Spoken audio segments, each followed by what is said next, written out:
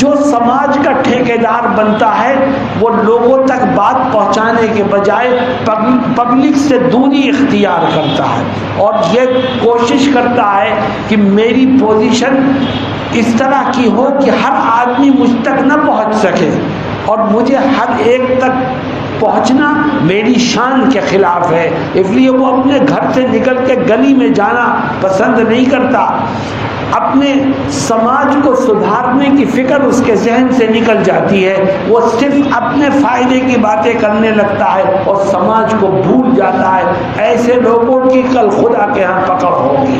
وَأْمُرْ بِالْمَعْرُوفِ، جو بھلائی کی باتیں، اچھی باتیں، دین کی باتیں، دنیا کی نفع کی باتیں تیرے علم میں ہیں وہ دوسروں تک پہنچا، تبھی سماج کے اندر سدھار پیدا ہوگا۔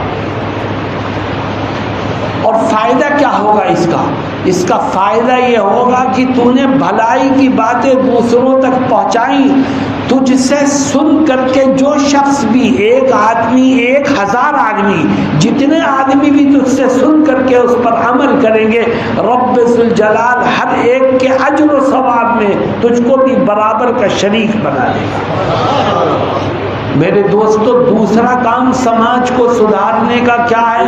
فرماتے ہیں وَانْهَ عَنِ الْمُنْكَرِ، اے بیٹے تیرا رب کیا چاہتا ہے؟ حضرت لقمان اپنے بیٹے سے کہتے ہیں کہ خدا یہ چاہتا ہے اور میں تجھ کو یہ نصیحت کرتا ہوں کہ تیرے سماج میں، تیرے گھر میں، تیرے پڑوس میں جب کوئی گناہ ہو تو تو گناہ کرنے والے کو گناہ سے روکنے کی کوشش کر، کیونکہ تو اگر نہیں روکے گا تو آج ایک آدمی گناہ کر رہا ہے، کل 2 آدمی گناہ کریں گے، پرسوں 3 آدمی گناہ کریں گے، اور سماج کے اندر خرابی پیدا ہوگی، اور جب سماج بگڑ جائے گا تو پھر خدا کی پکڑ سے ہم میں سے کوئی نہیں بچ سکتا۔ یاد رکھو، سماج کو گناہ سے روکنا بھی ایک عبادت ہے۔ ہم میں سے بہت سے لوگ یہ سوچتے ہیں کہ سماج میں گناہ ہو رہے ہیں، برائیاں ہو رہی ہیں، ہم اگر روکیں گے تو ہماری بات کون سنے گا؟ لوگ ایک کان سے سن کے دوسرے کان سے نکال دیں گے۔ خدا کیا کہتا ہے؟ خدا کہتا ہے تیرا کام ہے گناہ کرنے والے کو روکنے کی کوشش کرنا، ہدایت دینا یہ تیرا کام نہیں ہے، ہدایت دینا تو میرا کام ہے۔ إِنَّكَ لَا تَهْدِي مَنْ أَحْبَبْتَ وَلَكِنَّ اللَّهَ يَهْدِي مَنْ يَشَاءُ۔ میرے دوستوں، آج ہم نے اچھائیوں کو پھیلانا بھی چھوڑ دیا اور برائیوں سے روکنا بھی چھوڑ دیا، اور جب برائی سے ہم روکیں گے نہیں اور ہم خوش رہیں گے کہ برائی سے ہم روک تو نہیں رہے ہیں لیکن برائی ہم تو نہیں کر رہے، دوسرا کر رہا ہے، تو خدا قرآن میں کہتا ہے دوسرا برائی کر رہا ہے مگر تو لیڈر ہے، تو رہنما ہے، تو پیسے والا ہے، تو طاقتور ہے، تو روک سکتا تھا لیکن تو نے نہیں روکا، تو یاد رکھ اس کے گناہ میں تو بھی برابر کا شریک ہے۔ چنانچہ اگر خدا کا غضب نازل ہوگا تو گناہ کرنے والا بھی ہلاک ہوگا اور گناہ سے نہ روکنے والا بھی ہلاک ہوگا۔ قرآن نے اس کو ذکر فرمایا ہے، اور اللہ کہتا ہے کہ بنو اسرائیل میں وہ لوگ جو گناہوں سے روکتے تھے میں نے ان کو بچا لیا۔ فَلَمَّا نَسُوا مَا ذُكِّرُوا بِهِ أَنجَيْنَا الَّذِينَ يَنْهَوْنَ عَنِ السُّوءِ، میں نے نجات دی ان لوگوں کو جو گناہوں سے روکنے کا کام کرتے تھے، اور جو گناہ کرتے تھے یا ان کو جو لوگ روکتے نہیں تھے ان سب کا کیا کیا؟ فرماتا ہے ہم نے بقیہ سارے لوگوں کو گناہوں عذاب کی چکی میں پیس کر کے رکھ دیا۔ فَلَمَّا نَسُوا مَا ذُكِّرُوا بِهِ أَنجَيْنَا الَّذِينَ يَنْهَوْنَ عَنِ السُّوءِ وَأَخَذْنَا الَّذِينَ ظَلَمُوا بِعَذَابٍ بَئِيسٍ بِمَا كَانُوا يَفْسُقُونَ۔ میرے دوستوں اور ساتھیوں، حضرت لقمان کی ان نصیحتوں پر عمل کرتے ہوئے آج سے طے کرو کہ ہم اپنے گھر سے کام شروع کریں گے، اچھائیوں کو عام